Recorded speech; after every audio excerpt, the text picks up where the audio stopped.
കാളിദാസ ജയന്തി.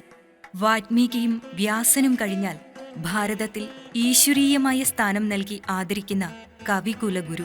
ഭാരതത്തിന്റെ മഹിതമായ സംസ്കാരത്തെ സ്വന്തം കൃതികളിലൂടെ അനുവാചകരിലെത്തിച്ച കവി ശ്രേഷ്ഠൻ.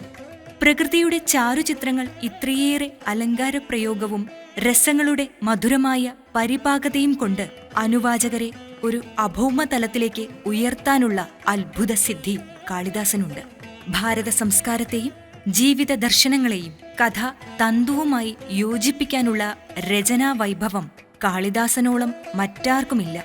അതുകൊണ്ടാവാം നാടകാന്തം കവിത്വമെന്ന ഘോഷണ തന്നെ. രഘുവംശം, കുമാരസംഭവം, ഋതുസംഹാരം, മേഘദൂതം എന്നീ കാവ്യങ്ങളും മാളവികാഗ്നിമിത്രം, വിക്രമോർവശീയം, അഭിജ്ഞാനശാകുന്തളം എന്നീ നാടകങ്ങളും കാളിദാസന്റെ പ്രധാന രചനകളാണ്. ലോക നാടകവേദിക്ക് ഭാരതത്തിന്റെ സംഭാവനയാണ് Abhijnanashakuntalam. 1789 sir William Johnson Abhijnanashakuntalam ഇംഗ്ലീഷിൽ പരിഭാഷപ്പെടുത്തി. ഇതിലൂടെ ഭാരതത്തിന്റെ സംസ്കാരവും സവിശേഷതകളും കണ്ട് പാശ്ചാത്യർ തന്നെ അത്ഭുതപ്പെട്ടു. ഭാരതത്തിലും എല്ലാ ഭാഷകളിലേക്കും അഭിജ്ഞാനശാകുന്തളം വിവർത്തനം ചെയ്യപ്പെട്ടു. ഏതാണ്ട് 45 പരം പരിഭാഷയുണ്ടായ കൃതി. ഭഗവത്ഗീതയും ശാകുന്തളവുമാണ് ലോകത്തെ ഏറ്റവും കൂടുതൽ ഭാഷകളിലേക്ക് വിവർത്തനം ചെയ്യപ്പെട്ട ഭാരതീയ ഗ്രന്ഥങ്ങൾ. അഭിജ്ഞാനശാകുന്തളം എന്ന ഒറ്റകൃതി കാളിദാസനെ ലോകപ്രശസ്തനാക്കി. കാളിദാസനെ ഇന്ത്യൻ ഷേക്സ്പിയർ എന്ന് വിശേഷിപ്പിക്കുന്നു. എന്നാൽ സത്യത്തിൽ ഷേക്സ്പിയർ കാളിദാസന്റെ കാവ്യപ്രതിഭയുടെ ഒരു നിഴൽ മാത്രമാണ്. കാളിദാസൻ വിക്രമാദിത്യ മഹാരാജാവിന്റെ രാജസദസ്സിലെ അംഗമായിരുന്നതായാണ് ചരിത്രം.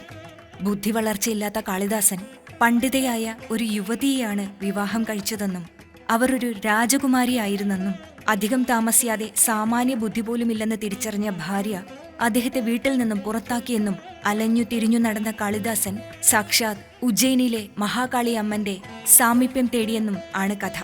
കാളി ക്ഷേത്രത്തിൽ ചെന്ന് ദേവിയെ ധ്യാനിക്കാൻ ഉപദേശം സ്വീകരിച്ച കാളിദാസൻ അത് തന്നെ നിത്യശീലമാക്കി. കാളിക്ഷേത്രത്തിലെത്തിയ കാളിദാസൻ ശ്രീകോവിലിനുള്ളിൽ കയറി വാതിലടച്ചുവെന്നും കുറച്ചു കഴിഞ്ഞ് പുറത്തുപോയ ദേവി തിരികെ എത്തുകയും അകത്താര് എന്ന് ചോദിച്ചപ്പോൾ പുറത്താര് എന്ന മറുചോദ്യം ഉന്നയിച്ചു എന്നുമാണ് കഥ. പുറത്ത് കാളിയാണ് എന്ന് പറഞ്ഞപ്പോൾ അകത്തെന്നാൽ ദാസനെന്ന് കാളിദാസനും ഉത്തരം കൊടുത്തു. കാളിദാസന്റെ ബുദ്ധിശൂന്യത തിരിച്ചറിഞ്ഞ ദേവി കാളിദാസനോട് നാക്കുനീട്ടാൻ പറയുകയും അപ്രകാരം ചെയ്ത കാളിദാസന് അറിവിന്റെ ആദ്യാക്ഷരങ്ങൾ പകർന്നു നൽകിയെന്നുമാണ് കഥ. വിദ്യാരംഭം ദേവിയിൽ നിന്ന് ലഭിച്ചതിനാലാണ് കാളിദാസന്റെ ബുദ്ധിയും കാവ്യഭാവനയും മഹത്വപൂർണമായത് എന്നാണ് പണ്ഡിത വിശ്വാസം. സംസ്കൃത ഭാഷയ്ക്ക് കാളിദാസൻ നൽകിയ സംഭാവനകൾ അമൂല്യമാണ്. രാഷ്ട്രതന്ത്രത്തിൽ കാളിദാസനുണ്ടായിരുന്ന ജ്ഞാനത്തെ വെളിവാക്കുന്നതാണ് രഘുവംശത്തിലെ ശ്ലോകം. പ്രകൃതിയും ജീവജാലങ്ങളും സസ്യലതാദികൾ പോലും കഥാപാത്രങ്ങളാകുന്ന രചനാവൈഭവം നാം ശാകുന്തളത്തിൽ ഏറെ ആസ്വദിച്ചതാണ്.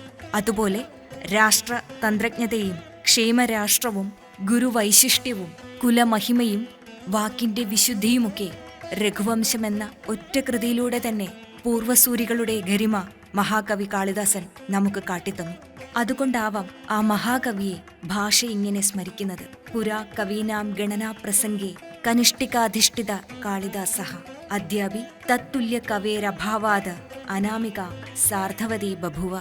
പൗരാണിക കാലത്തെ കവി ശ്രേഷ്ഠരുടെ ഗണന എടുക്കുന്നതിൽ നമ്മുടെ കുഞ്ഞുവിരല് കാളിദാസനെ ഗണിച്ചപ്പോൾ തൊട്ട് പിന്നിലുള്ള അനാമികയാകുന്ന വിരലില് കണക്കാക്കാൻ വേണ്ടിയിട്ട് ആ മഹാകവിക്ക് തുല്യ പ്രഭാവമുള്ള മറ്റൊരു കവിയെ വാഴ്ത്താനില്ലാതെയായി സാഹിത്യ പ്രപഞ്ചം.